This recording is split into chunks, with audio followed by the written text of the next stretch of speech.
விநாயகரை வழிபாடு செய்தோனா எப்படிப்பட்ட துன்பமும் நீங்கி நமக்கு நன்மைகள் அதிகரிக்கும் அப்படிங்கிறது தான் உண்மை. எந்த ஒரு தெய்வ வழிபாடு செய்வதற்கு முன்பாகவும் முதல்ல விநாயகரை வணங்கிவிட்டு தான் பிறகு வழிபாடு செய்ய வேண்டும் அப்படின்னு சொல்லுவாங்க.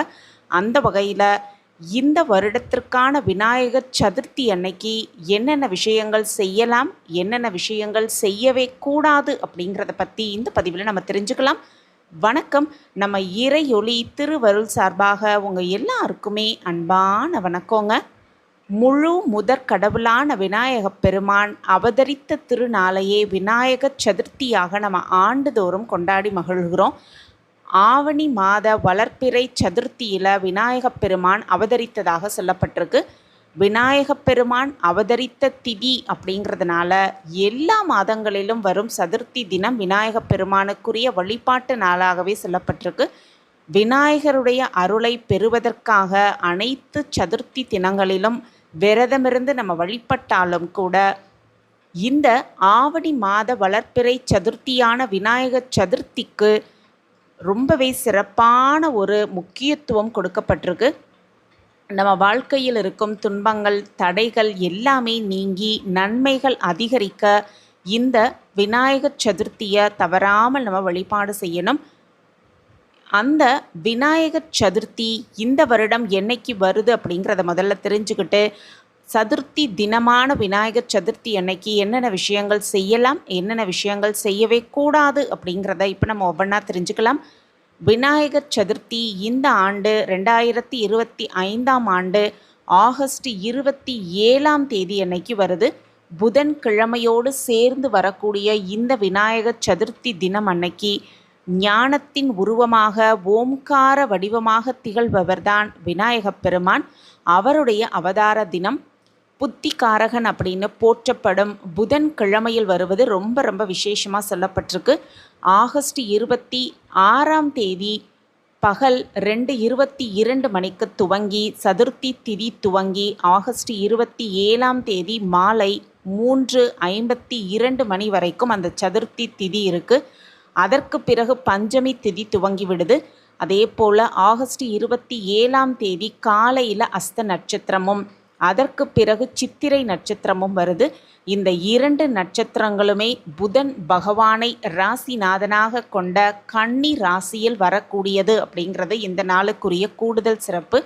அதே போல் அஸ்த நட்சத்திரத்துக்குரிய தெய்வம்னு பார்த்தோன்னா காயத்ரி தேவி, அதே போல் சித்திரை நட்சத்திரத்துக்குரிய தெய்வம் சக்கரத்தாழ்வார். இவர்கள் 2 பேருமே ஞானம், வெற்றி, ஆன்மீக பாதுகாப்பையும் தெய்வீக பலத்தையும் தரக்கூடிய தெய்வங்கள் அப்படின்னும் இந்த தெய்வங்களுக்கு உரிய நாளில் விநாயகப் பெருமானை விரதமிருந்து நம்ம வழிபாடு செய்வது ரொம்ப ரொம்ப விசேஷம். புதிதாக தொழில் துவங்கணும் அப்படின்னாலும், தடைகளிலிருந்து விடுபடணும் அப்படின்னாலும் அற்புதமான ஒரு வெற்றியை வாரி வாரி வழங்கக்கூடிய இந்த விநாயகர் சதுர்த்தி தினத்தில் என்னென்ன விஷயங்கள் செய்யலாம், என்னென்ன விஷயங்கள் செய்யவே கூடாது அப்படிங்கிறத தெரிஞ்சுக்கிட்டு அதன்படி நம்ம நடந்துக்கணும். முதல்ல என்னென்ன விஷயம் செய்யணும் அப்படிங்கிறத முதல்ல நம்ம ஒவ்வொன்றா தெரிஞ்சுக்கலாம். வீட்டில் விநாயகர் சிலைகள் வைத்து வழிபாடு செய்யும் பொழுது சில பேர் கடைகளில் வாங்கி வந்த சிலைகளை வைத்தும், இன்னும் சிலர் தாங்களே செய்து வைத்த விநாயகர் சிலைகளை வைத்தும் வழிபாடு செய்வாங்க. ஆனால் எந்த சிலையை வைத்து வழிபட்டாலும் கூட அன்றைய தினம் விநாயகருக்கு கண்டிப்பாக தலையில் கிரீடம், குடை வைக்க வேண்டும் அப்படின்னும் சொல்லுவாங்க. தலையில் கிரீடமோ குடையோ இல்லாமல் விநாயகர் விக்கிரகமானது முழுமை பெறாது அப்படின்னும், இப்படி கிரீடம் வைத்து வழிபாடு செய்யும் பொழுது அதிர்ஷ்டமும் நன்மைகளும் நமக்கு வந்து சேரும் அப்படிங்கிறதுனால முடிந்தவரை அன்று விநாயகப் பெருமானுக்கு கிரீடமும் குடையும் வைத்து வழிபாடு செய்வது ரொம்ப ரொம்ப சிறப்பு. அதே போல் கடையில் வாங்கிய விநாயகர் சிலையாக இருந்தாலும் சரி, வீட்டில் செய்த விநாயகர் சிலையாக இருந்தாலும் சரி, விநாயகர் அமர்ந்த நிலையில் இருக்கும் சிலையே பிரதிஷ்டை செய்து வழிபாடு செய்ய வேண்டும் அப்படிங்கிறது ரொம்ப ரொம்ப ஒரு முக்கியமானது. அடுத்ததாக பார்த்தோன்னா விநாயகர் சிலையில் விநாயகரோடு அவருடைய வாகனமான மூஷிகமும் அவருக்கு ரொம்பவே பிடித்தமான மோதகமும் கண்டிப்பாக அந்த சிலையில் இருக்கும்படி நம்ம பார்த்து அந்த சிலையை வாங்குவது ரொம்ப ரொம்ப விசேஷம். இப்படி செய்யும் பொழுது வீட்டில் ஒரு விதமான பாசிட்டிவ் எனர்ஜி நமக்கு கிடைக்கும் அப்படின்னு சொல்லுவாங்க. விநாயகர் சிலைக்கு சிவப்பு நிற ஆடை அணிவித்து விநாயகரை வீட்டிற்கு வரவேற்க வேண்டும். விநாயகர் சிலையை வீட்டின் கிழக்கோ அல்லது மேற்கோ அல்லது வடகிழக்கு திசையில் மட்டுமே ஸ்தாபனம் செய்ய வேண்டும் அப்படின்னு சொல்லுவாங்க.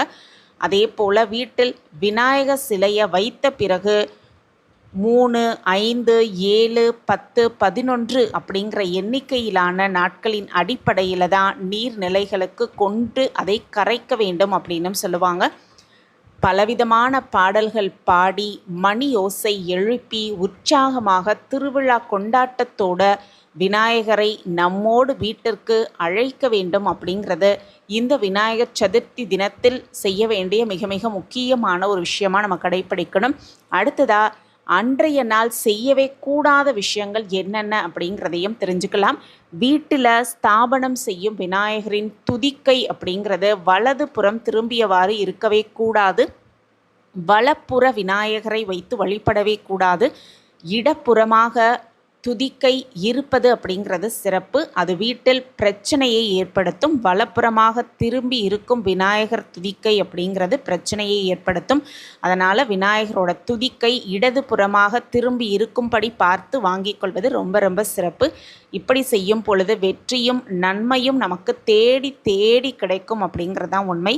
விநாயகர் சிலை வீட்டில் இருக்கும் எல்லா நாட்களிலும் அவரை கவனிக்காமல் நம்ம விட்டுவிடவே கூடாது.